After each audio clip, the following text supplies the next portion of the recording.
It is finally time for this hideous, horrible countertop to be gone. I've got a plan. Let's get rolling. Maybe I could just tear it off. Because we're literally not using this countertop, so that's why I'm doing that. Boom.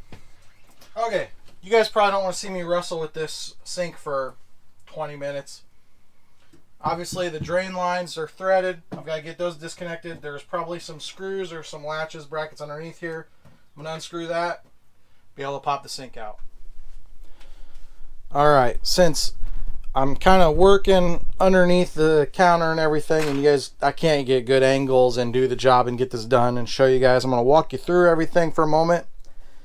So this sink, we've got these bolts here, and then these brackets that kind of hold it up underneath the sink, and then wing nuts to tighten it down. So that was all removed with without any tools. Pretty easy on that. The sink drain itself, obviously we're not hooked up to water with the sink. The faucet will be. So I needed to take the drains off. You see one is off, one is not. This one, it was kind of some work. I used needle nose, put it through, and you see how filthy this is. But I was holding on from this side with the drain, and I used some large pliers to unscrew the piece on, it's actually laying on this side, but they would be like this. This drain probably hasn't been taken apart in 20 years or whatever, so it's on there really tight. So that one I was able to break it free and unthread it. This one I was not. I am doing the same exact method I did over there. I was putting needle nose through here, trying to hold it with one hand from above the sink. Down underneath, had a grip around this with some pliers, and it just spins this whole piece. And of course there's also a seal there. Hopefully it doesn't tear it up. I'm probably, now that the sink's out and I'm not reaching around in a countertop area, I may in the garage look to replace these all together, because this is really old and nasty. I'll definitely clean up the sink itself. So anyways, hey, now we can see underneath there a little bit. Next up, I'm gonna remove the faucet. Boom, boom. Then I'm gonna show you what I'm gonna do with the stove, because I'm not gonna pull you guys close while I'm doing it. I don't think there's tons of anchor points. I see a screw here and a screw on the opposite side that goes to the front. This metal piece, as best I could tell, stays on, and we don't pull it off and then remove anything else. If we look underneath here, I don't think anything's connected on the front end, but I'm gonna have to dig my head underneath there and look. Maybe you guys are seeing it, something that I don't see yet. You see the one propane line. So anyways, 2 screws right there. We come up here, lift this up, disconnect our propane line. Propane is turned off. There's a hole there so that when we're ready to pull this out, we'll just slide out. That'll stay where it is. We'll just be careful not to bend it or break it. We see a couple screws in the side, 2 in each side there, I believe. So those total of 6 screws in this propane line. I believe once that is done, I'll be able to just slide this whole thing out. Everything came out of this kitchen pretty easily. Easier than I expected, to be honest.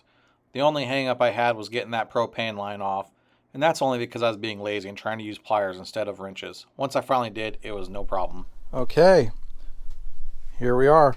Let me tell you, I've kind of, I don't want to call it been stressed or anxious, but like, it's been in the back of my head for months that I was going to have to take that stove out. And I was like, I don't really know how to take a stove out of a camper.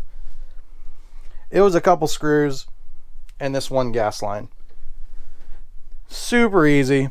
I don't know why I was a little worried about it. Isn't it crazy once you start disassembling things? Like, it feels like such a wide open space here. This is just a box of wood, pressboard wood, and some thingies in there, But put a stove back in, put a sink in, and it becomes a kitchen.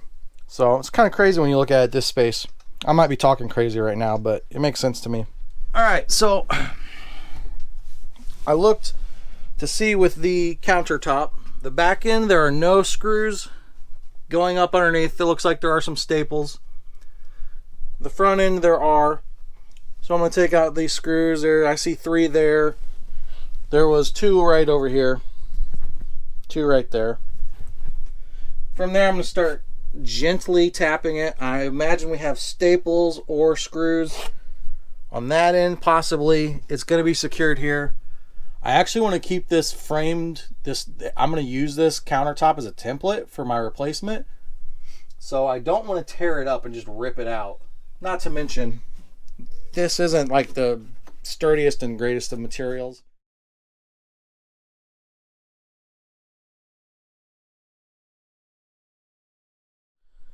Well, there's no turning back now.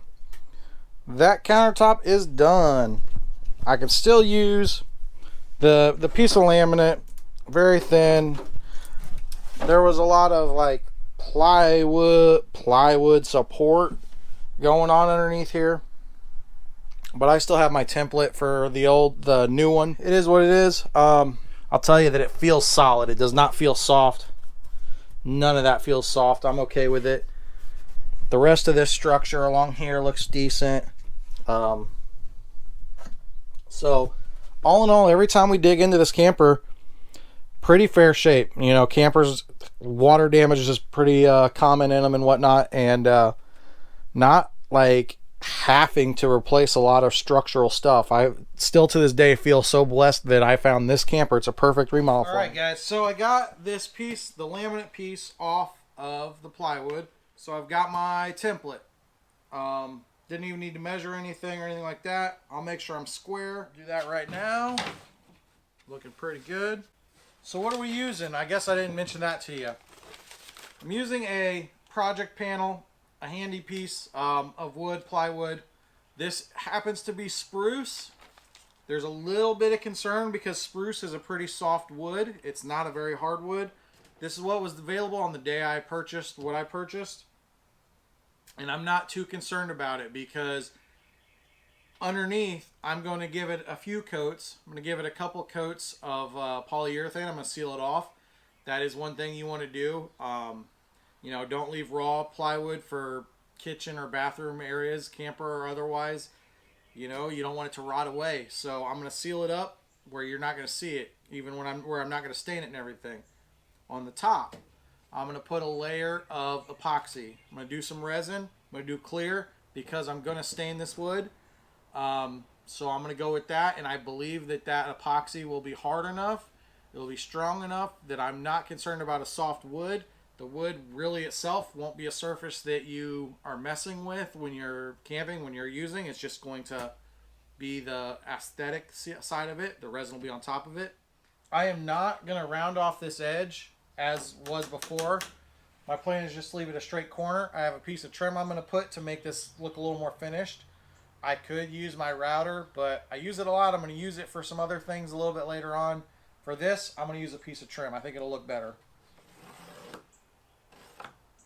I also would like to point out whether it be the stove or the sink or the faucet, whether it be any of these items, there is some leeway because all of them have a little bit of a lip. So the point I was trying to make is that if this was a visible edge, I'd need to be much more perfect with my cuts. But since there's going to be a lip covering it, there's a little wiggle room. Now to cut out the sink portion, the basin, I drilled all 4 corners out and then used my jigsaw.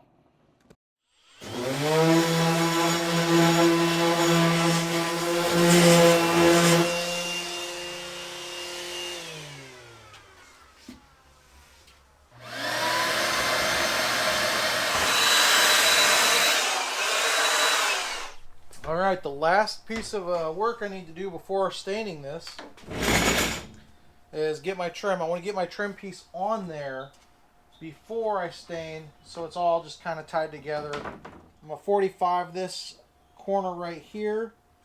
I'm putting a mark right where it gets to the edge of the actual countertop. So I'm going to need it to angle outward like this. I've already got my saw set.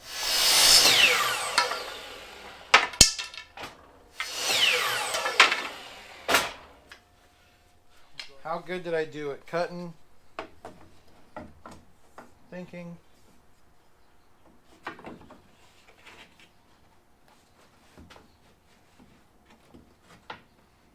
Yeah, not very good.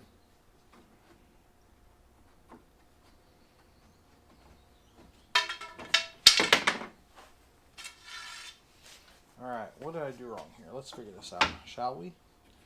Oh, that's what I did wrong. Duh.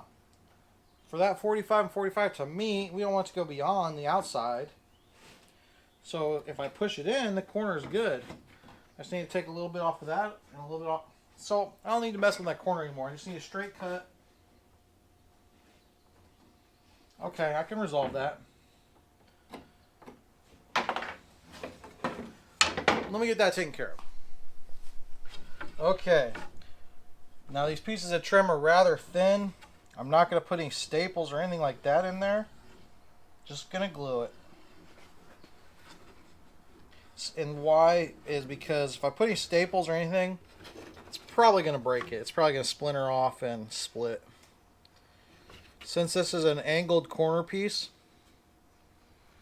I'm just putting a generous amount of wood glue right in the corner. In fact, I'm going to put some right here on the corner so these pieces join together. I think that looks phenomenal. I don't know about you guys, but I think that looks great. And I tell you what, I'm going to cut one small piece, straight piece, and I'm going to put it right over there at the end, on the other end of the stove. You see what I mean? I wasn't going to do it because it's such a small run, but I'm going to go ahead and do that. All right, now it's time to stain. I'm going to use the same product I've been using in the camper for our third color all along. I don't know if it's pronounced correctly or not, but I call it Cabo, C-A-B-O-T. It's a stain and sealant, semi-transparent. The color is bark. And as you guys know, I usually just use old dirty rags because I don't want to get the brush strokes when it comes to staining. So, trying to make sure I get into the cracks well. Also try not to leave any big globs, because that will generally show up if you let stain sit in one spot too long. I think I like stain because I like to see it accentuate the grain of what you're working with. Tilt this up and get this front area.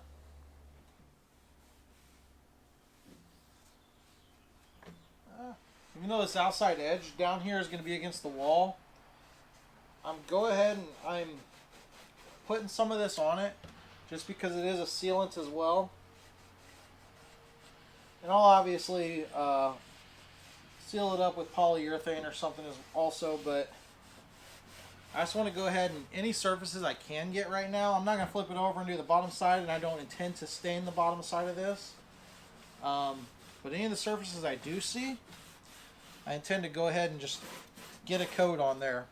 Because any added extra protection to help us, treat this wood, since it is a simple raw wood, and help us protect it from rotting in this camper. I'm sure you stain experts that are out there, you could tell me what I'm doing wrong. But for me, what I've found just seems to work best is to keep moving with that rag. Don't let anything set too long. I'm pretty generous with it. I like to lie it on thick. I started pretty thin. I'm going to kind of go over again over here. And I just keep coming back and keep looking at it. If it starts to dry in a spot and it looks like it's pooling and looks ugly, just keep running my rag over it. I don't know. That's what I do. I like that color. And I like the grain. If you could see some of the grain in there, that's what I like about it. After all, it is a camper. We're going to be out camping. You'll see some wood. Not that fake, gross laminate, like, I don't even know what that is. Pergola, almost, type thing. So it's been several days.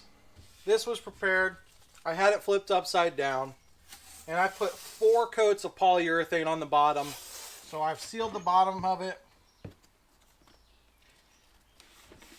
And now we're going to work on the top. All along, it's been my plan to use resin for the top of this to make it a harder, more durable surface. I know I've used tape before. We're doing a very thin layer. I'm not like coating this thing with like 6 inches of resin. I just really want to like lay it across the surface of it, maybe fill in some of the grooves and notches. So I'm going to try using tape again because it should be such a small amount of resin on there, ideally, that in fact we have this trim piece for the front not worried about taping that off. I'm just hoping that that resin will kind of lay across this and get here and then stop. That's the idea. So I had been asked the question by someone. My plan was to put some polyurethane down and then epoxy over the top of it. And I had been asked by someone if you can do that. My response was, I don't know. So it made me think I better research it. I found a couple different websites. Now, one thing I've seen is that epoxy will not adhere to a water-based polyurethane, but it will adhere to an oil-based polyurethane. So there's one piece of information for you. But unfortunately, I don't remember the website, and I tried to find it, and I can't find it now. But I found on the internet a suggestion that would suggest you use the epoxy first and then polyurethane over top of it. The science behind that, it was like a woodworking website. I wish I knew where it was. I don't have it saved. But what they explained is that epoxy is very hard. It's rigid and it's not moving once it's down. Whereas polyurethane has a little bit of give to it. It's a little forgiving and it's more pliable, might be the right word. So it explained that your best bet would be to put down the epoxy first, make this hard surface, and then that top coat being polyurethane. We're going to test that out. That's what I'm going to do. So I'll find out for me if that does work better, because that's what that one website that I can't remember now said. So we're going to tape this, we're going to mix it, we're going to pour it on, and that's going to be all we do for today. The other good news to me is that we will seal this whole thing. Obviously, a sink's going to sit in here. There's going to be a lip. Oven is going to sit over here. There will be a lip. The faucet will go completely over that. And then the back, or on the wall, I will just, just do a little bit of caulk like you would do at home. So, if it's not perfect, we shouldn't have any issues. Clean up our work surface a little bit. This is a 1-to-1 mixture. Pour the resin into the hardener. So hardener first. And it says it's fully cured in 24 hours.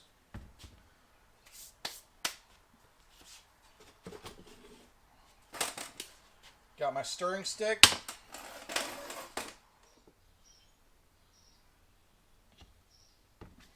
Doing 12 ounces of hardener, and I'm going to do 12 ounces of resin. Alright, let's get her mixed up. It says to not use mechanical methods, using a stir with your drill or something. Basically because it can become too cloudy, it can create bubbles. It says to hand stir it and nice and slow. So this actually just says stir until both are clear and unified. So it doesn't even have a time frame on it. But you're going to be at it for a little bit, I can tell you that. I'll be back when we're ready to pour. Okay guys, you see that I got impatient. I got the stir and my drill and I stirred it up that way. In this bottle there is a lot of bubbles, so I might have screwed it up. We're going to put this resin out here and we're just going to see what ends up happening. Maybe it'll be a resiny, bubbly, maybe it'll look like it's supposed to look like that. Who knows? All we can do is try and see what happens. So we're going to go ahead and pour some resin. I really didn't know how much I should do, so like I said, I did 24 ounces total. I feel like this is a pretty good sized countertop.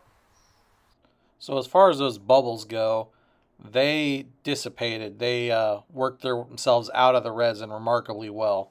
Almost no bubbles at all at the end product. So that's nice information to have. A little bit left in there. Let's go ahead and start. Again, this is where I'm hoping that doing a thin, like I'm not coating this or I'm not doing 3 inches of resin. I'm hoping that this painter's tape works, because we really just want a top coat of resin on this is what I'm trying to go for. As I'm watching my video back and I'm reliving this experience, it does not look like much resin is on there. And I know I said I have a little bit more in that mixing container, but I didn't think I made so much and made it so thick. as we'll see as we continue on in this video, it ended up applying pretty darn thick, and I have a world of issues. So I guess I'm learning that for what I had in mind, it takes very, very little resin. And I'd like to almost try something like this again and use a very small amount and see how far I can spread it across my surface. So most of the bubbles, once it starts laying out, kind of release from what I've seen here. Because I'm doing a thin layer, I had some issues on that far end with this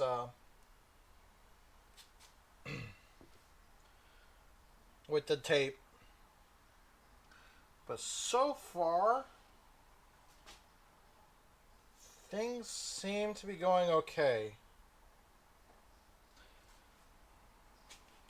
It's a thick liquid, so it's leveling itself out more or less. Any bubbles that stay on here seem to be on the surface.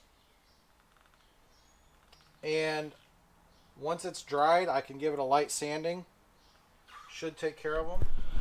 Alright, so the tape, this is twice I've tried. It does not work. I'm going to learn that lesson. I'm not going to try using tape again. Because as soon as that resin starts hitting it, like the tape was pretty, it was staying pretty well onto the wood. But that resin seems to like get in between whatever. It changes that glue on this painter's tape. And it doesn't stick. It falls apart. It's not that it got pushed off. It's not that the resin epoxy just finds the holes to seep through. It just purely like makes the tape fall off. Now because we're doing a thin layer, I wish I could jump ahead 24 hours in a way just to see what this is going to turn like. You know, we're doing a thin layer. I'm looking in the camera right now and it's got this nice shine to it. That's pretty relative. That's pretty accurate for what it looks like in real life. Is it going to stay there? Is it, I mean, my counter is going to have resin all over it. I already know that's going to be a mess. But is it going to be fairly even? I see a couple bubble spots here. I might take a piece of wood and just try to see if I can get those wiggled out. If not, I'll just give it a sanding. There's a little bit of bubbles down there. Really excited to see how this turns out. And then to see if I can put some polyurethane over the top of it. So, alright guys. We'll be back to it soon. I just want to take a brief moment. I've been working on some other projects. I'm obviously leaving this to sit, this epoxy, and it's interesting to me, like where there's some, like this is what's kind of happening in spots. Obviously that wood, those knots have some cracks and air bubbles are seeping through as the epoxy works its way down into the wood. So I just thought that was kind of interesting because I just saw that. I've used this little stick a couple times and kind of messed around, and when I see those surface bubbles, I've just kind of like wiggled it and broken them free and released them. But if they end up staying there and drying, again, I should be able to just sand it and move on. So I just figured I'd give that a little look.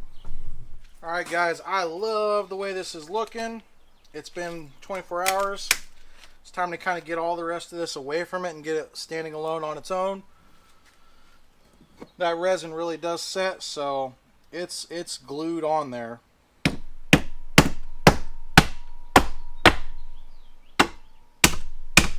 fact, I really don't know how these other people that use resin, when they use it to frame out stuff, how do they keep, like these boards are now attached. This is all part of one piece, so I'm gonna have to work on this.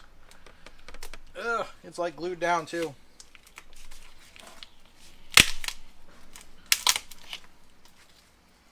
Alright, this is going to take some trial and error, so I'll be back in a few. You know how some things, once you've seen them, it just makes sense and you understand it, but beforehand it's like your mind doesn't compute? This resin is not like wood glue or any other adhesion that I've had to deal with. You know, when I use wood glue, those areas can be pried up. That can be done. This resin, it is all one solid surface now. Those little pieces of wood that I used to help with the painter's tape, they're not adhered to my new countertop. They're adhered to my workspace. And that countertop is adhered. There was no prying. These were not coming off. They're all one solid unit. I did get out my oscillating tool, and I was at least able to get all those little pieces of trim off. That took me like an hour to do. How I'm going to get that countertop off, the new one, my plan is to try doing the same thing, but I don't know if it's going to work or not. In fact, I feel like it's an episode of the Dukes of Hazzard, because even myself, I'm sitting here going, how am I going to get myself out of this one? So I feel like this is one of those scenarios where it's like, come back next week, see how we get out of this pickle. Boy, am I learning the properties of epoxy resin today. After, I don't know, an hour of using my oscillating tool here, you know the brand.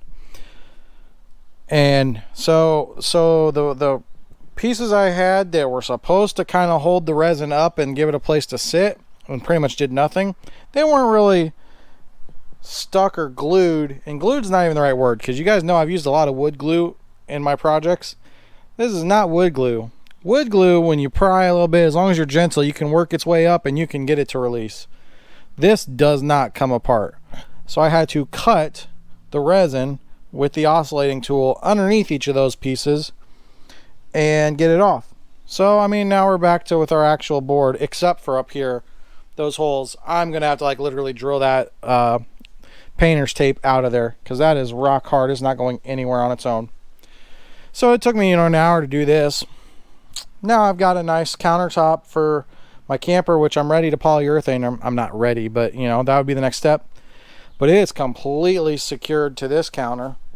Can you see? Just, I mean, it's not coming up for right now. So I'm gonna have to use this oscillating tool. It's extremely hot right now. It needs to cool down, but hopefully I can get underneath the edges enough to get this up.